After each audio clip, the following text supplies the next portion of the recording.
Good morning, everyone. Friday here, and just a few things that I wanted to share with you. First, I want to express my appreciation to the Buffalo News. The Buffalo News did a wonderful editorial about our progress and projects on Main Street. At least there is one local print media outlet that recognizes that it's important to talk about the positive things that happen. So I appreciate their commentary on the good work that's being done by our committee on Main Street. And further about that, with the announcement of these projects, some new developers have now come to the table to have conversations about properties that they are interested in and potential projects for Main Street. So the plan has always been to,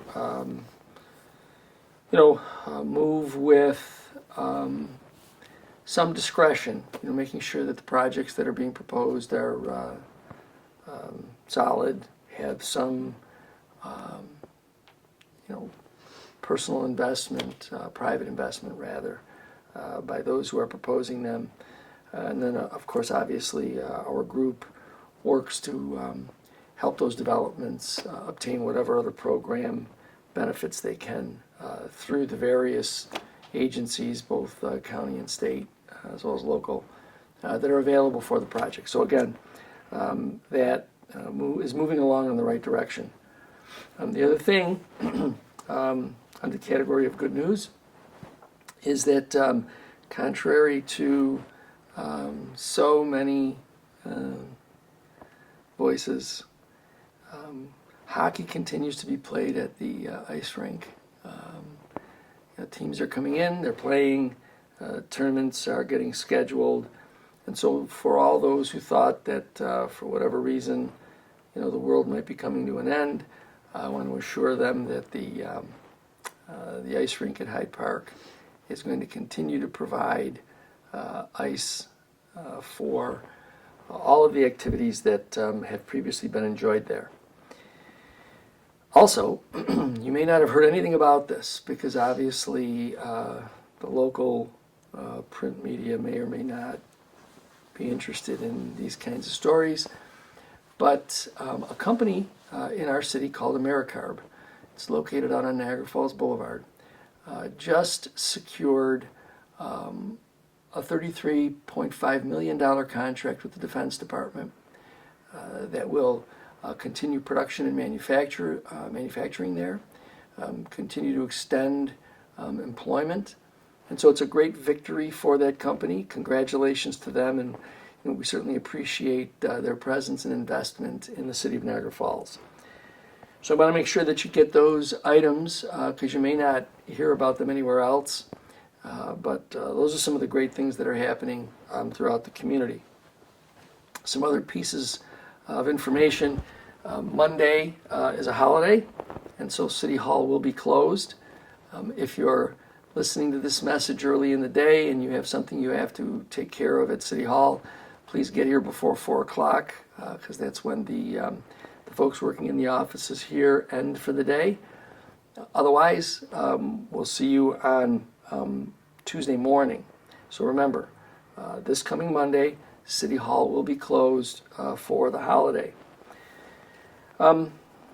Recently, in the past several days, we've again had some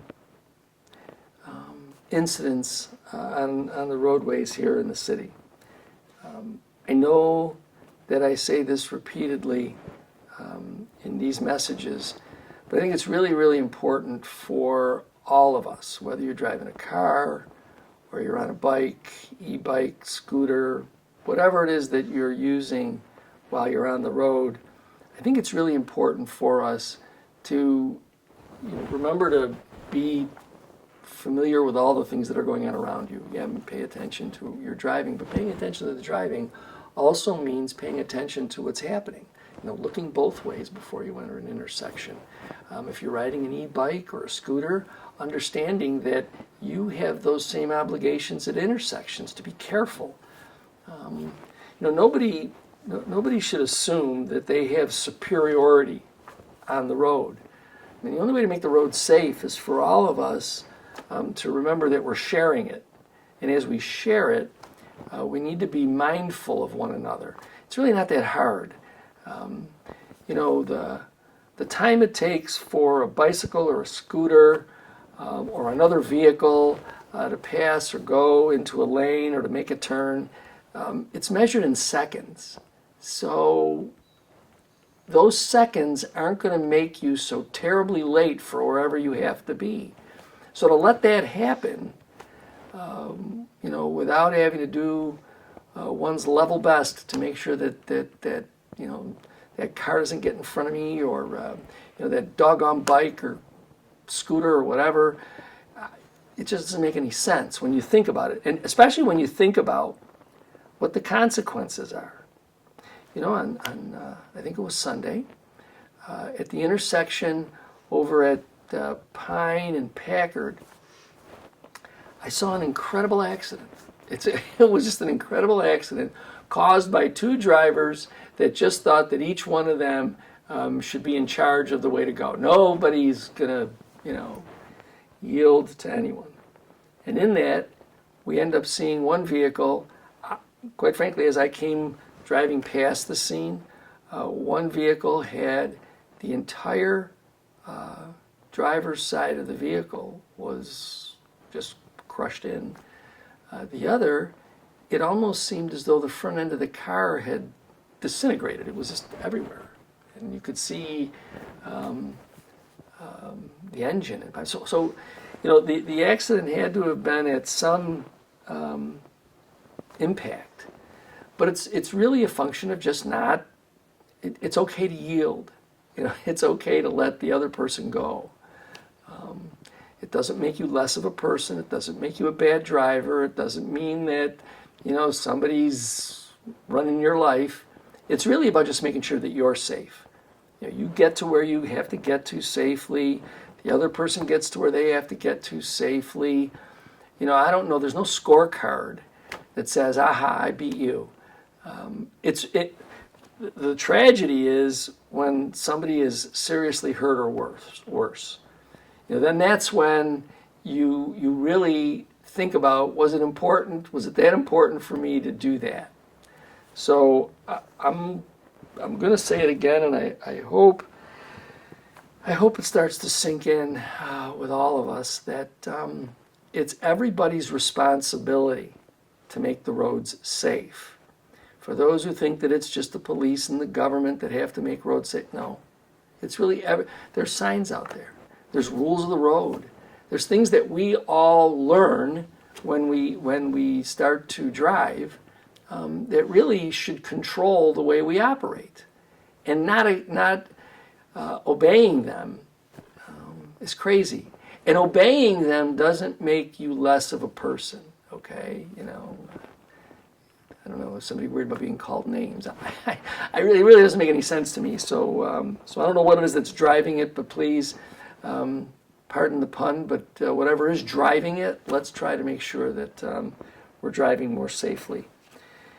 The weather, as you can all tell, my friends that are in here today with me doing this, they recognize that it's getting colder, and yes, it is getting colder. So, one of the things we want to do is just make sure that our houses, our homes are ready for the winter because it's coming. I mean, we enjoyed those last blasts of 80-something degree weather just a short time ago. But let's face it, it's fall. It's almost the middle of October, and we need to brace ourselves for what will be chillier temperatures. So if you're out and about, please make sure that you're mindful of that. If you know people, senior citizens, check in, make sure that they're okay. And, be a community that cares, right? Care about one another. Do what you can. and really just do what you can in your own space to make the place a little bit better. And if all of us do that, then the whole place is a lot better. So those are my messages to you for this weekend. I think the Bills are on the road this weekend, I think, in Atlanta, I think. So they have to bounce back. I'm sure that they will. So everybody get yourselves ready for another exciting weekend. And if you're going to be out, be safe, be careful on the streets. Don't forget that City Hall is closed on Monday, and I will be back to talk with you again next week.